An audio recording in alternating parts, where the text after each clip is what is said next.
reminder, when we get to the point, at any point during this webinar, you can post a question in the Q&A section, not in the chat, in Q&A. So we're going to move over to a poll now, and just feel free to answer. It's not important what your answer is. I'm just trying to gauge where everybody is in the process of writing books at the moment.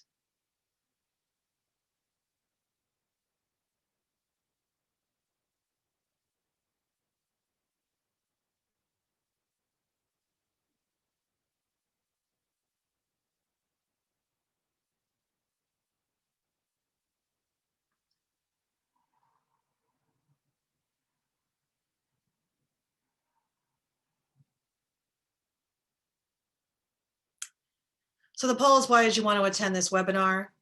And there's a bunch of different answers here. I want to just kind of see where people are. If you're looking to be inspired, if you've already completed your manuscript, or maybe just one day down the road, you're thinking about writing a book.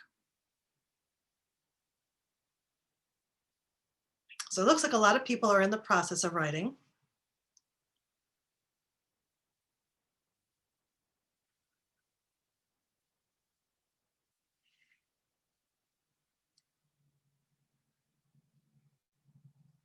Some people are looking for inspiration. That's great too. Some people are actually looking to help somebody else write a book. I've actually come across that a lot recently, especially since the pandemic started. I've seen a lot of people helping other people get their book to completion.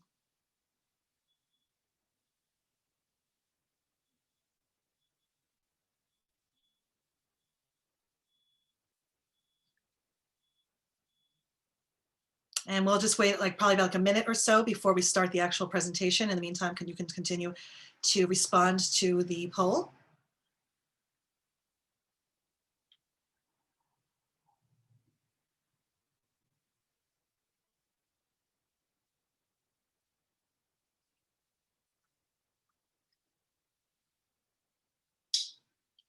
Looks like the majority of people are writing or have already written a manuscript, which is great. Kudos to you, because that's obviously the biggest step, is getting a completed manuscript. And even just sometimes starting can be really difficult.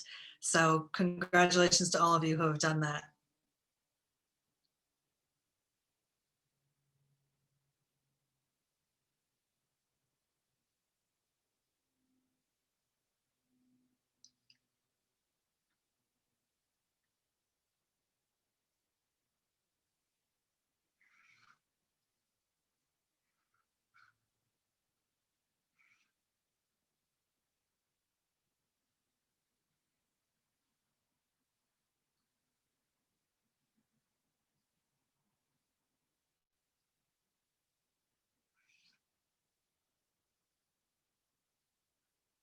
So while we're also waiting for more people to log in, I'm just going to go a little bit into the slides a little bit to tell you a little bit about some background about this presentation, about myself. So it won't be necessary for other people to see these to order before we get into the actual timeline. But I just wanted to give you guys some background. So my name is Jenna Rose Robins. That's my website right there. I have ghostwritten 2 New York Times bestsellers, and unfortunately, because they were ghostwritten, I can't tell you what they were. But I did write my own memoir, Faithful and Devoted, Confessions of a Music Addict. And that was the winner of the Young Adult category and overall finalist for the Book Life Prize, which is an indie arm of Publishers Weekly. Even though it was in the Young Adult category, it's also just a memoir that I think any music-loving person would enjoy. So don't let the title of the category of young adult turn you off. And what I do for a living is I offer services in editing, co-authoring, ghostwriting, writing coaching, and training, which especially with the author platform, which is something we're going to talk about in detail in this webinar. And it's something that's really, really crucial for the marketing of your book. And the reason I put it so early in the timeline is because it is so crucial, and it's important for you to start as early as you possibly can. Writing coaching is something that I may actually start offering classes in, because it seems like I've been getting more people looking for that recently. And then I'm also probably going to be doing an upcoming class on the author platform in case anyone is interested. So Book a Go-Go is a webinar, a podcast that I'm working on launching with Sarah Stratton of Redwood Publishing. We have the website up here. It's a beta site. Please keep that in mind. We launched it yesterday in preparation for this webinar, but the actual podcast will not launch for probably another 3 months. We're still working on the material for that, and then we're going to start putting it out there. Together, Sarah and I, we've collaborated on many projects together. We met because we were working for, I was actually ghostwriting for a ghostwriter, and Sarah was his assistant and helped him with the publication process of a bunch of books. And together, between the two of us, Sarah and I have written, edited, and published more than 100 books. What we did is we created for the podcast, the initial 24 episodes were meant to cover the most common questions we receive from our clients. Everything from the author platform to distribution, which is something Sarah handles more than I do, to what kind of editors you should hire along the way. So we'll be touching on each of those different topics as we go through the timeline. So the purpose of this presentation is, like I said, since we've had so many different clients ask us these questions, this is going to give you a high-level overview of the self-publishing process from beginning to end. The podcast we have goes into much more depth on each of these topics, each of these, I believe, 20 steps that we have, or 18 steps we have in this particular presentation. Each of our podcast episodes are about 15 to 20 minutes, so you can imagine it goes into much more depth than what we're going to do here. This is just to give you a high-level overview of the process. And it's what you need to know aside from the actual craft of writing so that you can plan accordingly, because a lot of people don't know what to expect once they've written their manuscript. These steps are presented in a general order in which you should approach each of these different parts of the publishing process. Not everyone will go in this order. This is generally what Sarah and I recommend to our clients. And then just before we jump right into the actual steps here, I just want to let you know that the publishing industry is constantly changing, as with every industry, but I feel like the publishing industry in the last year has changed so drastically that what I was telling my clients even a year and a half ago, it would almost be moot at this point. The pandemic changed a lot of that, but then there have also been some technological developments such as print on demand, which have changed so many different parts of the self-publishing process, especially distribution. It's made it much easier, much more economical to publish. And so that's just something to keep in mind, that what I'm telling you here could change in 3 or 4 months. And generally those changes have been for the better, but not always. These tips and guidance I'm offering here are based on my and Sarah's personal experience and guidance. And as with any industry, you're going to find people who give information that differs, but this is what I've been telling my clients on a professional level. And everyone's timeline differs. The time frames mentioned here are the most common and possibly the least expensive and least stressful. That is because obviously if you've ever done a rush order on anything, even rush delivery, it costs more. So if you're going to make this the most economical as possible, you want to give yourself as much time as possible so that all the different people that you hire along the way, designers, distributors, all of those people have as much time as possible to make the best product for you. The cost can also vary greatly, and I want to emphasize that because they also change greatly too on a regular basis.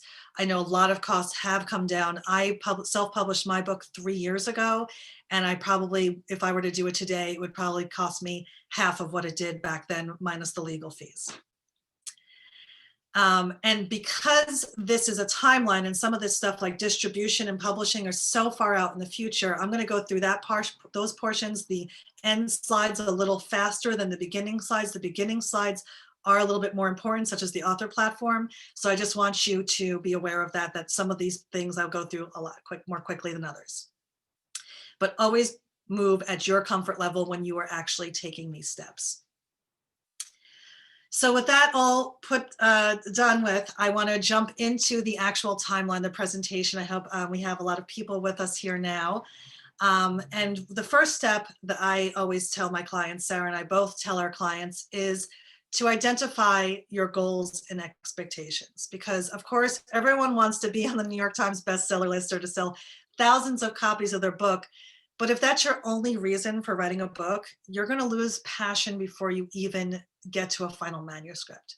So in addition to those lofty goals of bestseller and selling thousands of books, I'm going to go through some other goals right now that I hope that you can choose. You can choose one of these as another goal, because this way at least you will satisfy one of these goals as you go forward.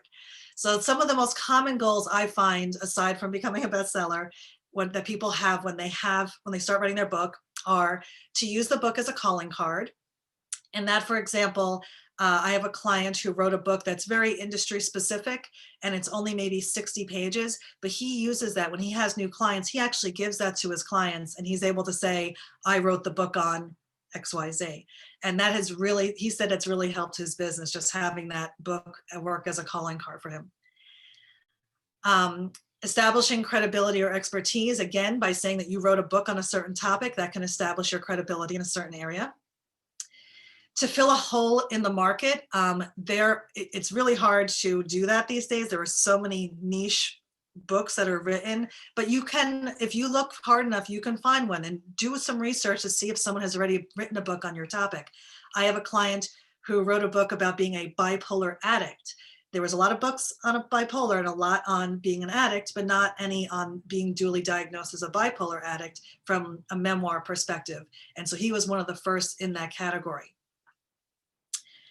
Compiling info into one place. I have another client who has written a ton of blog posts that are very, very helpful for his clients, and he wanted to make it easier for his clients, so he has compiled them into a book, and those clients now use his book as a reference. So that's another reason to do that. And he's also found that there are people looking for that information on Amazon and who have been purchasing his book for that very reason, to have a reference book. On a more personal level, preserving a family legacy.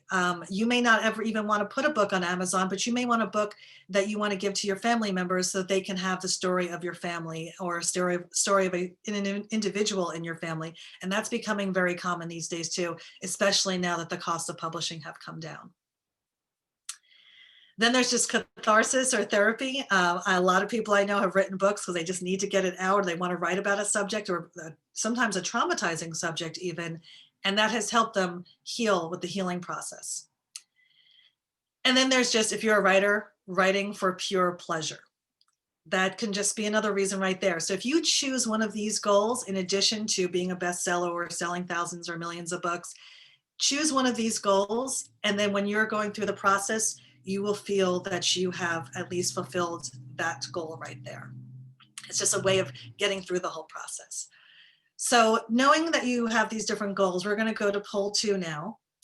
And I'd love for you to tell me what you think your goal is based on what I've just shown you.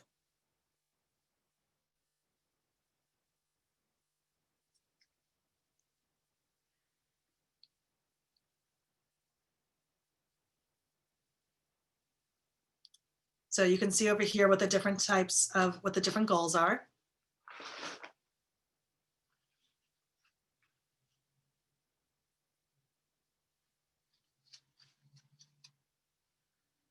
Interesting. Okay. Wow, there's more people with the preserving a family legacy. That's very interesting.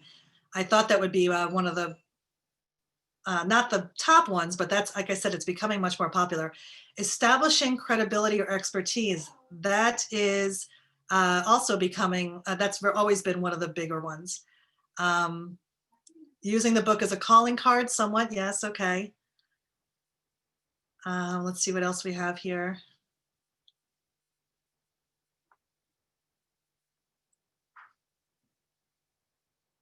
Catharsis therapy. Wow, several people doing that. Filling a hole in the market. Okay, yes. Everyone's got their ideas here. This is great. Personal enjoyment is the winner though so far. We have 39% saying that. This is very interesting. Okay. I'm really interested in seeing this. A lot of people, personal enjoyment, especially right now, there are more people coming forward and finishing their projects while they're in lockdown, using this time productively, finishing projects that have been sitting around collecting dust for a while. So that's really interesting to see that. Okay, great. Okay, so we're going to move to the next slide now. We're going to jump into the author platform. as I said, the author platform is very, very important.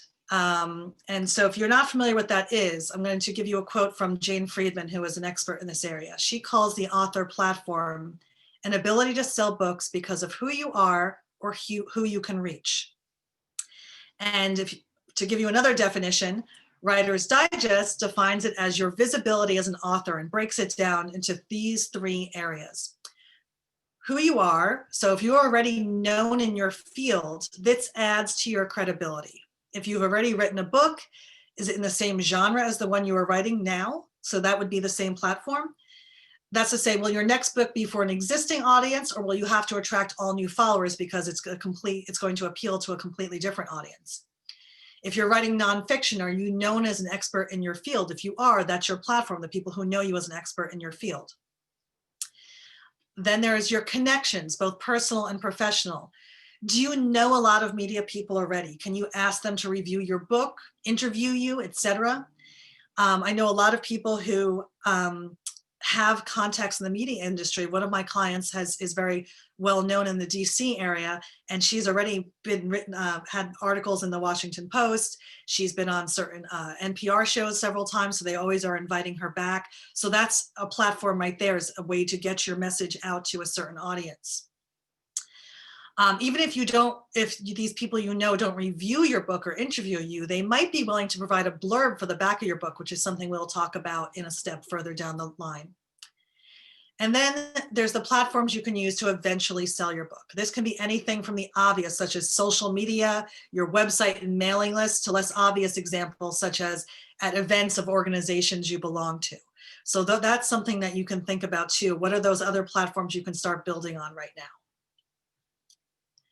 And the reason you need it is this will be one of your main marketing sources, especially if you're self-publishing, but even if you go the traditional route, even if you are picked up by a publishing house, a lot of them are going to ask about your author platform. I know some authors who were asked by publishing houses to write a book, even though they'd never written a book before, specifically because of the numbers they have. A fine artist, came to me a few years ago to help her co-author a book because a publishing house came to her because they found that she had over 100,000 Instagram followers. Based on that alone, they were willing to give her a book deal. But even if you don't go the traditional route, you're going to need that down the line. And because it takes so long to build up that following, you want to start your author platform ASAP. Start it now. Especially if you've already started writing your book, put it to the side, spend an hour, 2 hours a week working on your author platform, more if you can afford to give more time, but start working on your author platform, because by the time your book is done, the process to get it published, you're going to need a certain number of people on your author platform that you can reach out to in order to sell your book. So this will be one of your main marketing sources. You can also, before you publish, you can run ideas past your audience. You can run character ideas. You can run title ideas. Yesterday, I put up a few different versions of the logo for Book a Go-Go and had people give me feedback. And I was surprised, actually, which logo resonated with them better. But knowing that that was my audience, I felt comfortable choosing the one that they told me they liked. I liked all 3 that I put up, but that one that they ended up picking is the one that you see now on the website. So you can do so many different ideas that you can run past your audience, and that further engages them and makes them feel a part of the process. And that makes them more likely to either buy your book later, or at least to share your book with other people that they know. As I mentioned earlier, traditional publishing will want to see these numbers before in your book proposal. A book proposal, one important section of your book proposal is your author platform. It's a huge portion of it. And that's sometimes, depending on your editor who looks at the proposal, that's the first section they're going to jump to. If you don't have much of a platform, they're not even going to look at the rest of the subject, the rest of the book proposal. So it's really important to start your author platform now. And like I said, your numbers alone could attract an agent or publisher. A few years ago at a book fair, this is maybe 7 years ago, they were saying that 10,000 Twitter followers, you automatically got signed. That number no longer applies, but just to give you an idea, they still do look at those numbers. So next steps with your author platform. I want you to write these down and make sure that you take these steps next. You want to claim your social handles now. Even if you're not going to use Instagram, even if you're not going to use Twitter, go claim the name that you're going to use. I use @SaintJenna, STJENNA for almost everything. At every place I can get it, I use it. If you can use the same social handle everywhere, great.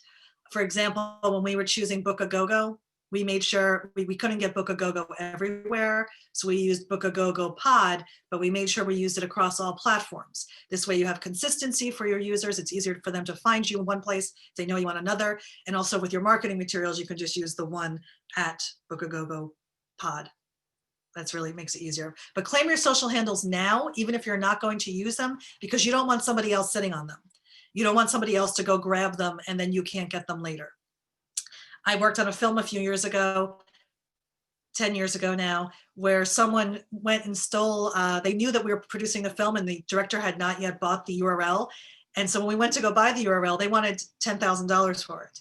We talked them down to maybe I think it was 800, but the point is, claim them now while you don't have to go after somebody and deal with somebody who's squatting on your handles. Then after you've chosen your handles, after you've claimed them, you can decide where you want to focus your efforts. Some people may not feel comfortable on certain platforms. A lot of my clients do not like Facebook. A lot of my clients, for some reason, gravitate towards Twitter very easily. Then there's the other ones who have very visual topics to share about that they're writing about. Instagram makes a perfect platform for that because it's so visual. So I have some clients who are only on Facebook, only on Instagram, only on Twitter, YouTube, what have you. Focus your efforts on one or two. You don't have to be on every single one. You can have claimed your handles on a lot of them, but you don't have to be active on every single one. Focus your efforts where your audience lives, and there's ways to do research about that. And this way you can spend your time, you can focus your time much better. You do want to begin building a newsletter subscriber list, and this you can do. That's the main reason why I put up the Book a Go-Go website yesterday, is because this way anybody who is interested in hearing more about the different topics or when our podcast launches, you can go sign up right on the homepage right now for that newsletter. It's a really good way to get traffic to your website. It's a really good way to let people know when your book is coming out. And I've seen a lot of people use their newsletter subscriber list when their book launches to ask people, hey, can you please purchase my book on the day it launches? Because that's a good way of getting your book to #1 on Amazon. If everyone purchases the book the same day, you'll be #1 that day, and you can get a little special button on there saying you were an Amazon bestseller in that category. You also want to, for part of your author platform, claim your Amazon and Goodreads author pages. There, you can do a search on how to do this, but this is just a good thing to do, especially if you already have a book out and you're now working on your second book. You should have these up already, and you should go in there and make sure they're all clean and they look professional, and then prep them for your second book. If you don't yet have your book out, you may not be able to claim these just yet, but be aware this is something you will have to do, and you can do probably about as soon as you have a launch date, you can go claim these different pages and set those up.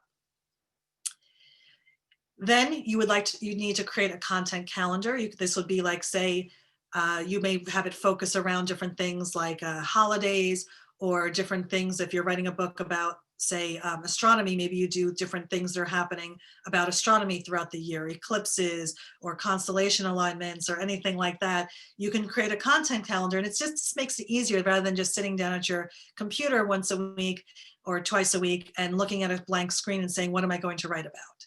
You can also find ideas for content calendars, do a search for content calendar ideas and in your topic, and you'll probably come up with a whole bunch of different ideas that'll help get you prepared to come up with great content. You can also blog about your topic. That could be on your website, which is great for search engines. It's called SEO, search engine optimization. The more you blog on the more you change the content on your website, the more the search engines know that your site is active, you're continually creating content, and you're going to rank a little higher. It also gives you ways to add keywords in. So if you're doing, let's say we're talking about astronomy again, the more you're talking about astronomy on your blog, the more your site is going to rank for those different terms in astronomy. Now, since we're at the end of this slide, I do see there's a Q&A question. So do you think there's an alternative to selling on Amazon? I'm going to get to that in a little bit. Yes, there are alternatives, but I'll get to that when we go down to distribution. We're going to have a slide on distribution. So let's go back. There's still a few more steps in Author Platform. Warm up those old contacts. So you're going to want, especially with your Author Platform, if you have like media people you know, or people who can do interviews with you, or anybody who can help you with your book down the road, you don't want to contact them right when you need them. Start warming up those old contacts now. A good way to do that is if you know their birthdays, on their birthday every year, make sure you reach out to them, send them a personal note. For a lot of you, your book launch won't be for another year. And if that's the case, you have a full year to go through everybody's birthday and contact everybody at different times. So warm up those contacts. Make sure you're not doing a cold call when you need them, because then nothing looks worse than just reaching out when you need somebody and not beforehand. Write for other outlets. So in addition to blogging, you can also write for other outlets. Like I mentioned, one of my clients writes regularly for the Washington Post. You may not be able to get into a place like the Washington Post right away, but if you have written for a lot of other places and you have what it's called clips, or the different articles you can send to places, you can write about your topic for some other place, send them your clips, and then maybe one day you will get up to a place like the Washington Post. But writing for other outlets is another great way to hit other people in your audience. And join relevant organizations and be active. So if you want to join, like say, an astronomy group on Reddit, or a Facebook group, or you know, so there's different groups on Twitter, you can join them, but you want to be active. You don't want to, because then again, just like with your contacts, you don't want to be reaching out to them asking for help at some point just then. You want to be active. There's a rule in content creation. It's called the 80-20 rule. 80% should be non-marketing about your work. 20% is marketing. So 80% you should be talking about fun stuff that will engage people. Then the 20% is buy my book, or I'm doing a webinar or something like that. So when you're in the organizations, you want at least 80% of your interaction with them to already be that non-marketing portion, so that you can get to the 20% and it's a natural flow from there. So be active. Don't just join the groups, be active. Start guest speaking if you feel comfortable with it. That's another way to reach other audiences. And then if you have the money, you can hire a PR firm or social agency. You don't need to do so right away, and it's not even necessary to do so at all, but I have seen some people have success with that. I've also seen a client have success hiring a social agency early on with their author platform, so their author platform reached 10,000 people within the first 2 months of working with this agency. Then he let them go, did it for himself for 2 years as he finished his book. And by then he had 30,000 followers that he had created on his own. So there's different ways to go about doing this. They can be expensive. So that's another reason to start your author platform sooner rather than later, so that it's going to be less money for you. You don't have to get people to help you ramp that up. Let me take a look at the Q&A and see if there's anything else. What if you want to use an alias on your author platform and book? That's a good question. You can totally use an alias. I did that with another client who, for legal reasons, needed to use an alias. And so all of the stuff that we used with him was his alias's name. We bought his URL as his alias. The Facebook page was an alias. Everything was his alias. And we were consistent. His real name did not appear anywhere. And I also recommend, if you're going to build a website, and I do recommend you do, which we're going to talk about in a moment, is you should do it with your author name. You can also buy your book name and redirect it to your author name, but you want to buy your author name because say you have a second book that comes out, you don't want to recreate your traffic from scratch. You have book one, it did great with a URL. Now book two comes out, is the book one URL still relevant? Maybe not, but your name always is. So you can buy, say, JennaRobins.com, and I have Faithful and Devoted, which is the name of my book, and it redirects to my author page. So I can use either one of those in marketing, but I'm always going to have JennaRobins.com. When I have another book, my next book is not going to be on the same topic. I want all of my audience stuff, all my SEO juice, search engine juice, as I call it, to still work for me. I don't want to start from scratch on my second book. So I'm going to do that with my JennaRobins.com. So that one is writing on Medium worth it to get noticed. I've heard a lot of people say yes. And actually my writers group, LA Editors and Writers Group, is planning on syndicating our blog on there as well. So I do think it can be helpful. And actually one of my clients who hired an agency, actually that agency told him to republish his blogs that he had done on his website on Medium as well, at least certain ones. So Medium can be a good way to do that. I haven't done it personally, but I have heard good things about it. And there's a lot of sites out there now that can tell you how to do that to your benefit. Someone said they typed a question in the chat. Please put it here in the Q&A. And then author platform was the writer Jane Friedman. It was Jane, the author, her name is Jane Friedman, F-R-I-E-D-M-A-N. She is just very well versed in this area. She is an author as well, but that was the person who I quoted in the beginning. Does this all apply for a personal story? Memoir? Yes. My first book, like I mentioned, first book of my own, Faithful and Devoted, is a memoir. And I did all of these things that I talked to you about here. So yes, this applies for any kind of book. Yes. Any kind of book you're looking to sell. If you're just doing a family story that's not going to be sold, then you don't have to worry about this portion. So now your author website is part of your author platform, but I wanted to just spend a little bit of time on this separately. It's not always necessary, but it is good to have. You'll see a lot of authors now just use Goodreads, or they just use Facebook and have a personal, a business page, an author page, not a profile, an author page. It's different. I have on my website what the difference is between profiles and pages. It's very important you set up the right kind of Facebook page. But some people use that instead of a website. And that's something I will cover in my author platform class, is how to set up the proper Facebook entity. But you don't need to have it. I think you should. I recommend it to my authors. Some are not keen on having it. And I understand that, but I do recommend it. Again, use your name, not your book title. We just discussed that. That's why that's important. And here's what you should include on your author website. You should include an about you page. Talk about you, a little bio, could be about 200, 300 words. Doesn't have to be super in depth, but people like to know who the author is. Your books, you can have a coming soon page, but you should have a page for each of your books. I like to have a landing page for all the books, and then each of those clicks off to a page about each individual book. Contact info, which includes your social handles. A sign up for the newsletter.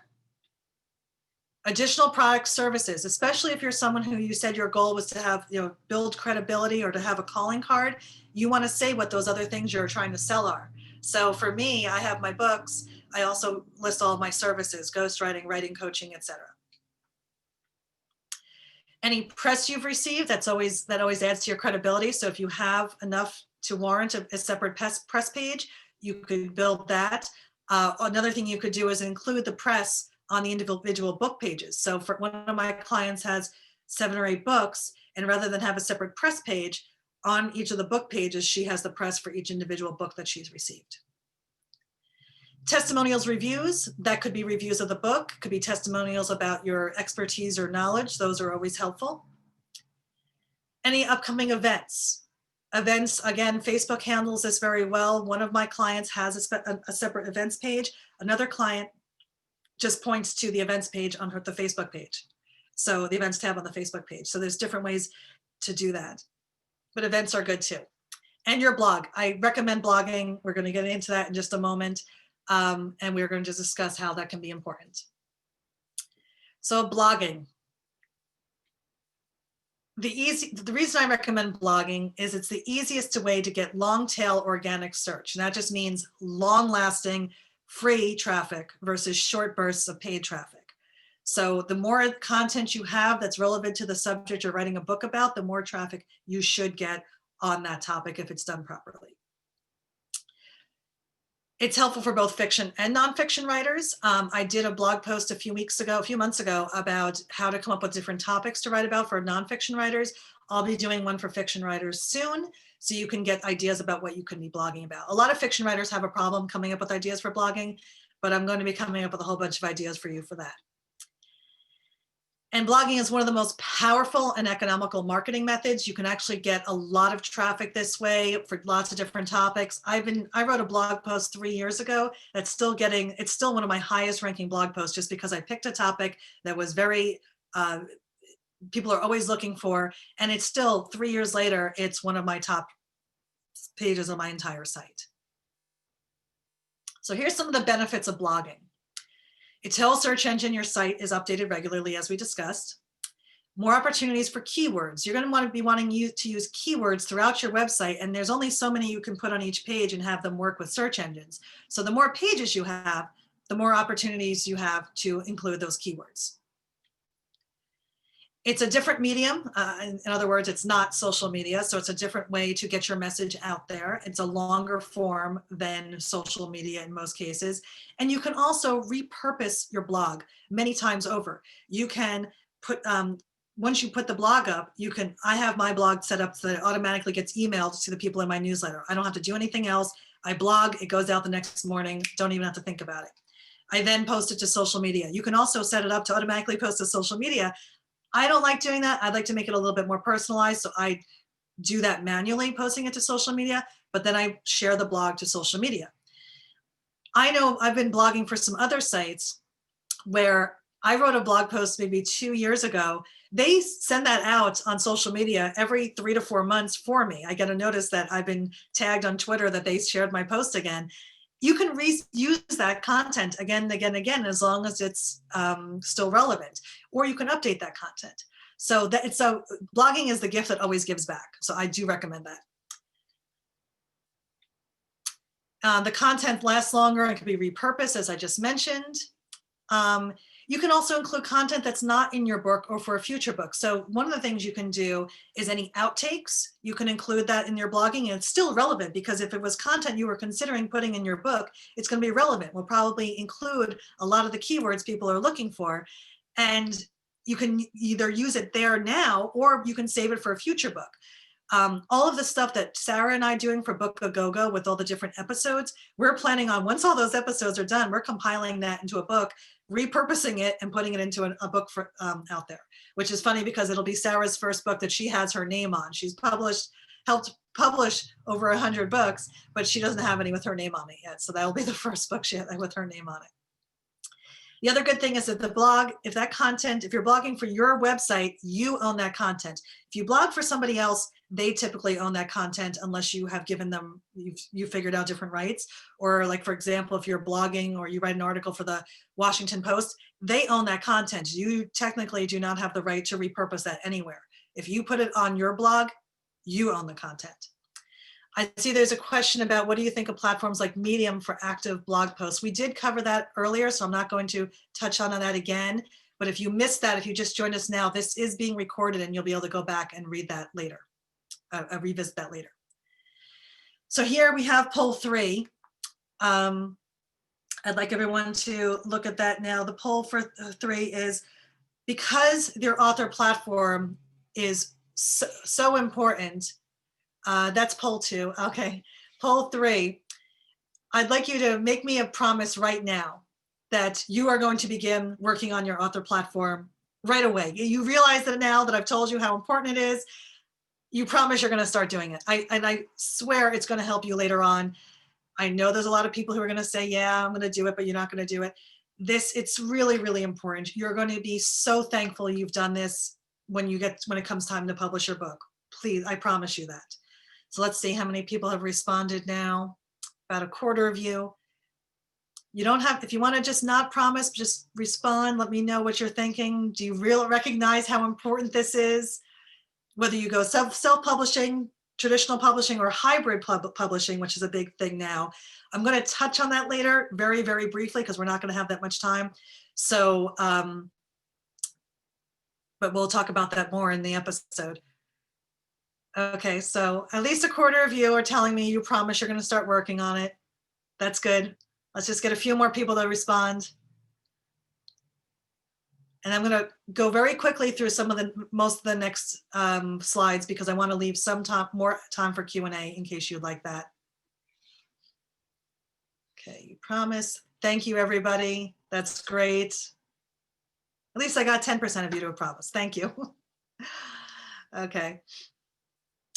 So here's a question before we go on to the next one. I have seen that many books that were badly written at the time, in my opinion, were bought as movie rights. If that is the idea behind writing a book, what would writing a script be better? I'm not comfortable with writing one, so I prefer the book. You can do it either way. If you're not comfortable, do what you feel comfortable with. I mean, that if you don't feel comfortable, I wouldn't do that. If you feel more comfortable writing a book, write the book. They may get somebody else to write the script for you if the movie rights are picked up, but stay with what you feel comfortable with. I hope that helps. Okay, so we're going to go on here. Hiring editorial help. You don't always have to hire all of these people we're going to talk about, but I just want to give you an idea of what's available for you. Ghostwriters. That is somebody who may do the bulk of the writing of your book, but they get no credit at all. When I ghostwrite, I generally get thanked along with the housekeeper and the dog walker. Maybe they'll say thank you for the editorial help to me, but my name does not appear on the book. It doesn't seem like I did the amount of work that I did, but I also get paid a lot more because I do not get the credit for it. Which is why when you co-author, when I co-author with somebody, I bring the price down because I get to say I've worked on that book. I can talk about it freely. Just like I can't tell you which New York Times books, bestsellers I worked on. If I could, that would be much better for me, obviously. So I'll take a lower price as a co-author, and I also usually don't take any proceeds, so you keep all the proceeds. Every co-author and ghostwriter works differently, so you just want to talk with them about, and you can say, hey, I'd like to work out this with you, where we do a share of the profits or not, or maybe they just want to do a flat rate, or maybe they do an hourly rate. Everybody works differently. Talk to them about that. But the difference between ghostwriters and co-authors is purely who gets the credit. There's more about that on my website if you want to look that up. A writing coach is very similar to a co-author, but they will give you detailed notes and then you go do the work, or they'll help you along. I do that with a lot of people. It saves money quite a bit. You can have somebody go through and give you comments and say, hey, you need more texture here, develop this character here, explain this better here. And then you go do that work, and that's much more affordable for many people. That's usually generally what a writing coach does. Or you can just fly solo. You don't have to hire anybody in one of these areas. However, when we get to the next area, the different types of teams, the editorial teams, I do recommend there's going to be one person here you definitely should hire before your book is published. Not the developmental editor. Some people need help with this. I'm working with a client right now who's writing a book. It's a financially based book. I'm ghostwriting this, but I'm also working as a developmental editor. He told me the ideas for the book. I told him how I think it should be structured. That's really what the developmental editor does. They help with the structure. He gave me content. I moved it around, put this here, do this here. This is what the chapter should be. Then each chapter should go like this. And this is how they should each end. So there's consistency. That's the developmental editor. They're editing, they're not writing it, but they're helping you decide where everything goes. In a fiction book, that could be, hey, let's not go linear, chronological. Let's move things around. Like think of Pulp Fiction, how that moves all over the place time-wise. Or they may tell you that you need to develop this section more. You didn't really talk about this scene right here. Build this out more. That's a developmental editor. A line editor will go through and look at things. They'll touch things more. They'll actually do more of a little bit of some work. They might say, hey, this doesn't make sense with this character. This doesn't stay with the character, the tone of what the character is here. This wording doesn't work here. You're changing voice here. That's what a line editor does. Now, the next two, copy editor and proofreader, even within my writers group, we have, we differ on what these two do. Copy editor for me is when you go through and you clean up copy and you perfect it, you tweak it, you find mistakes, you find grammar problems, you find missing periods, typos, things like that. Proofreader is when you get the proof of the book. A proof is an actual printed copy of the book.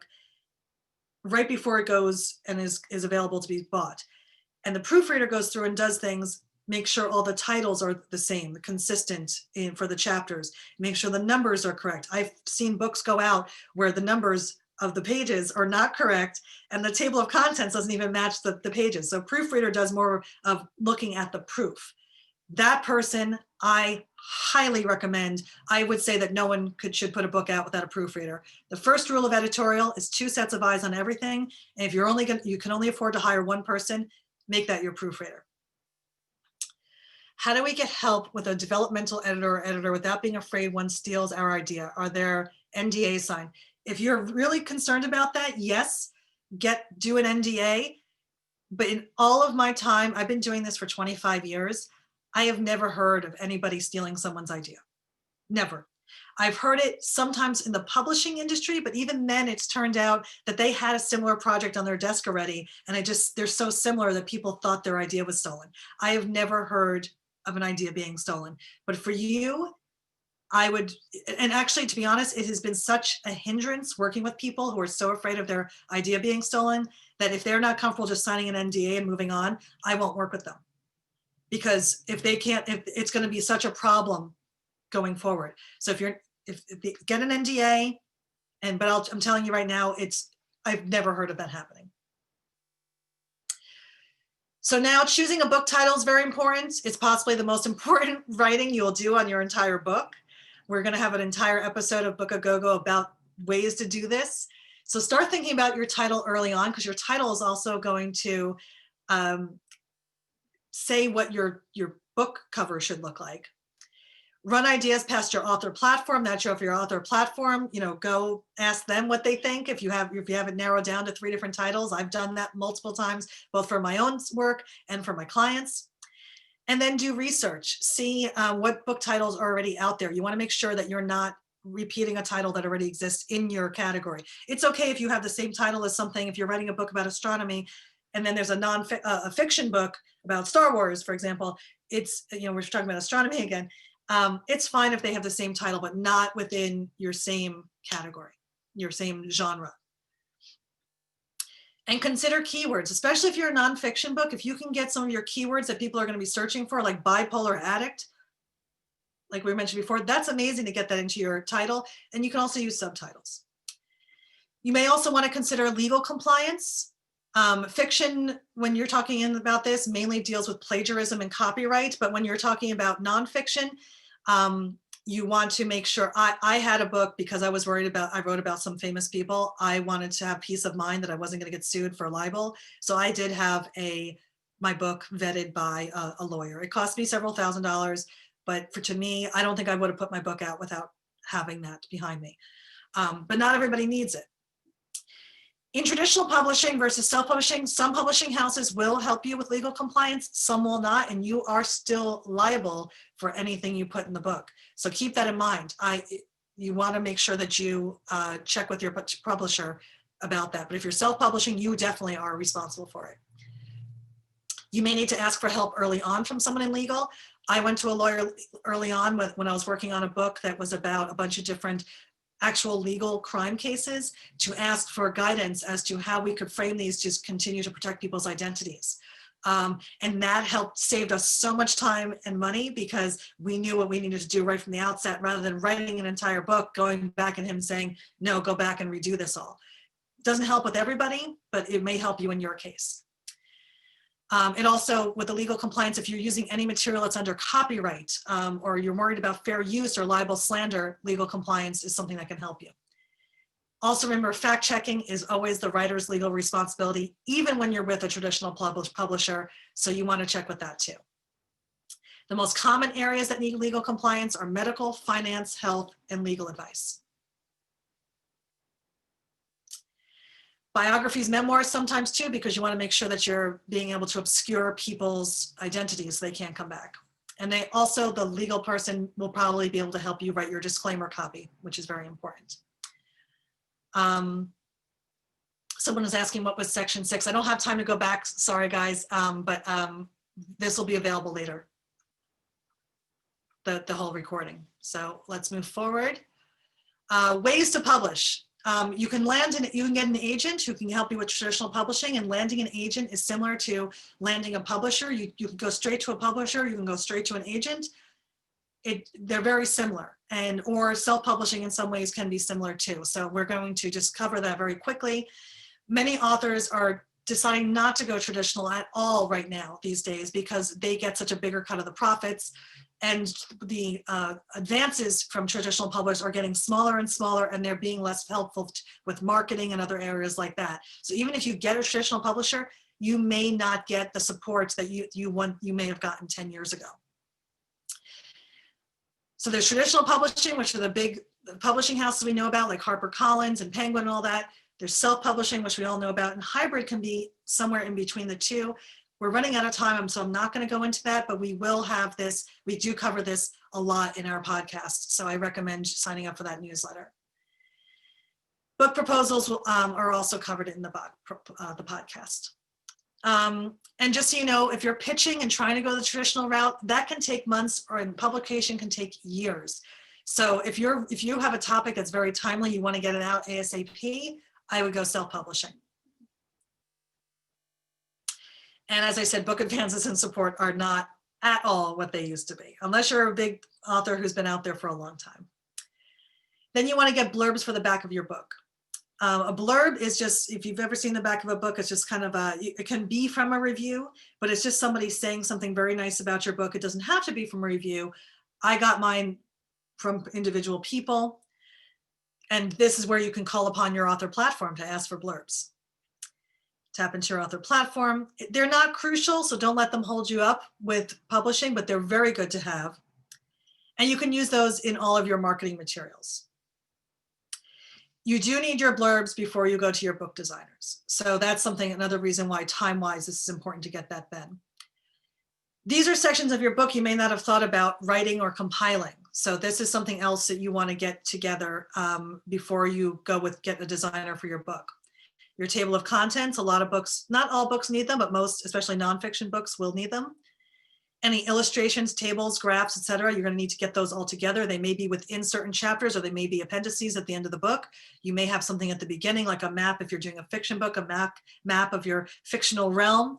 You need to get all of that together before you get to your designers. You also want to compile any indices and appendices. Your index, sometimes proofreaders can actually compile an index for you. So you want to check with a proofreader to see if that's something you need, to see if that's something that's in their capabilities. You also want to compile your acknowledgement section. And at the beginning, you'll keep a document of everybody who's been helping you, whether it's your editors, your developmental editors, your designers, your web designers, your dog walkers, anybody it is. People get really offended if they don't get mentioned in the acknowledgement. So try to include as many people as possible. You may want to get a foreword or a preface or an introduction for your book. You don't need them. The foreword is something that's typically written by someone other than the author, by you. So that may be something you want to go out and ask somebody on your author platform. Hey, I know this really great astronomer who would be a great person to write the foreword, and you might want to ask them.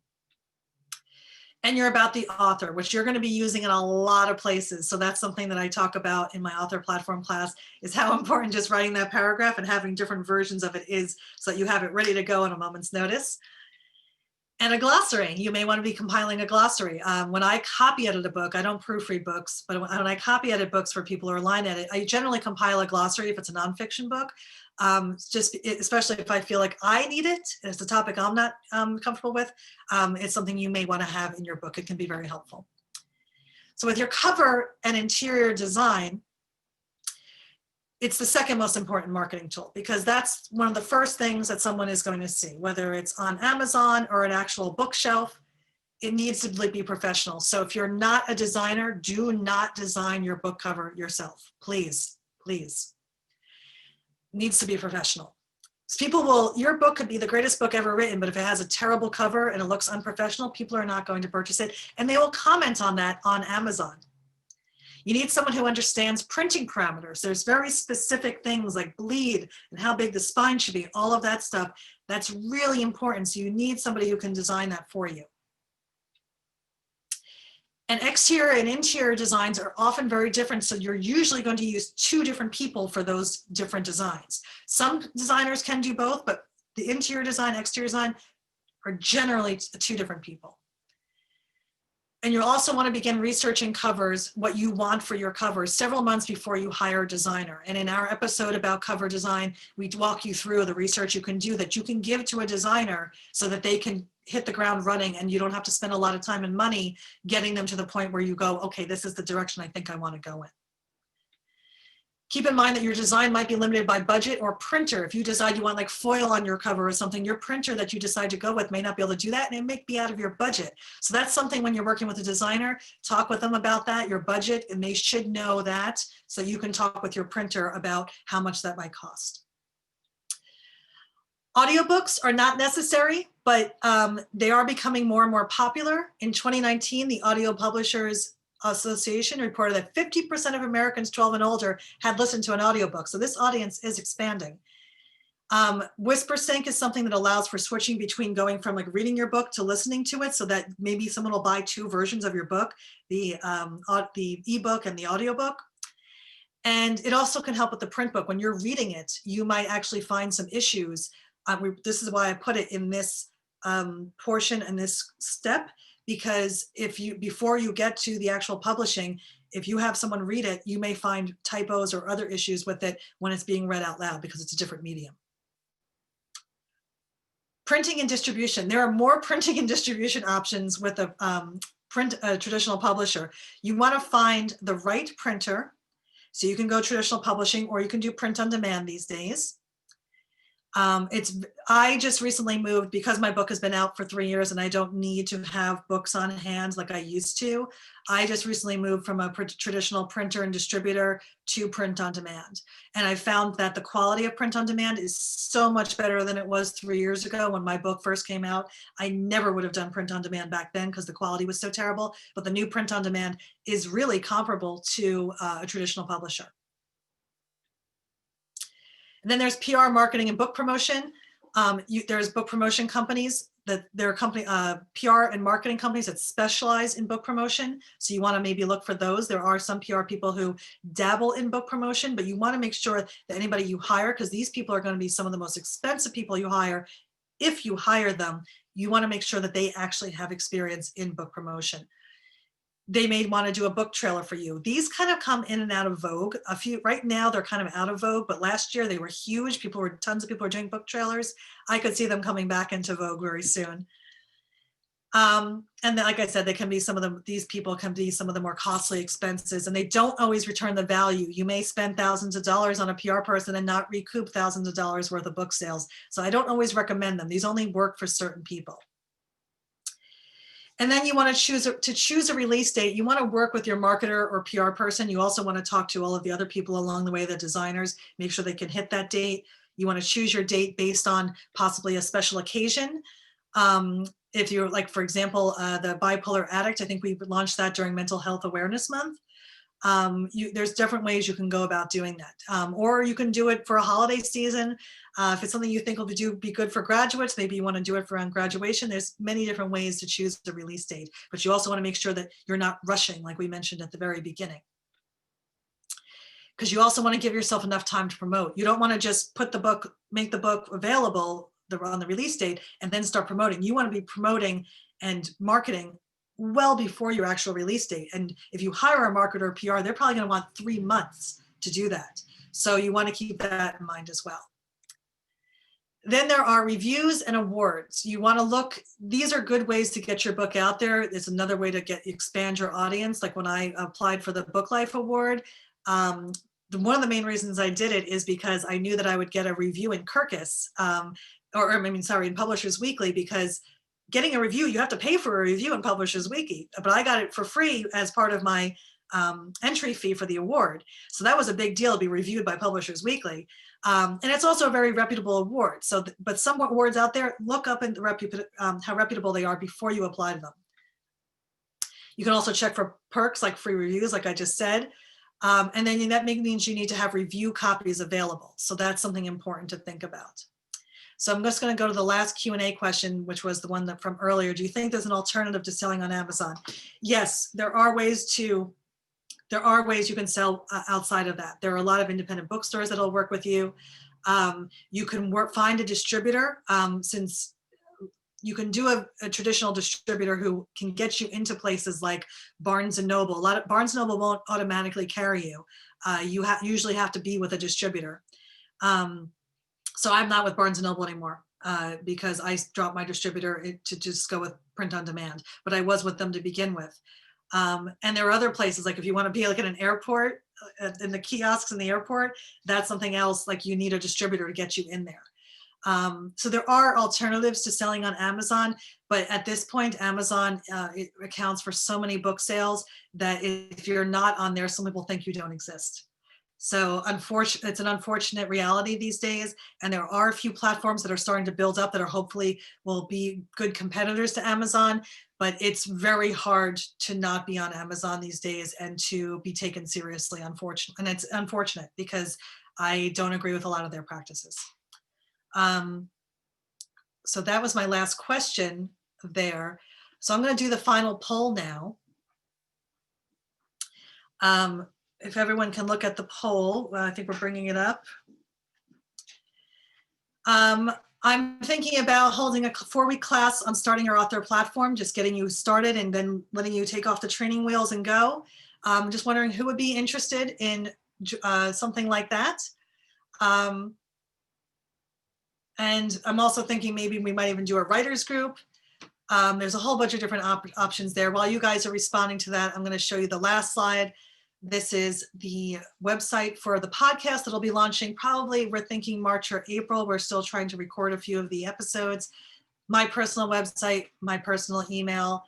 And that's what I have here. If you have any questions still aside from this, you can email me at that email address that you see there.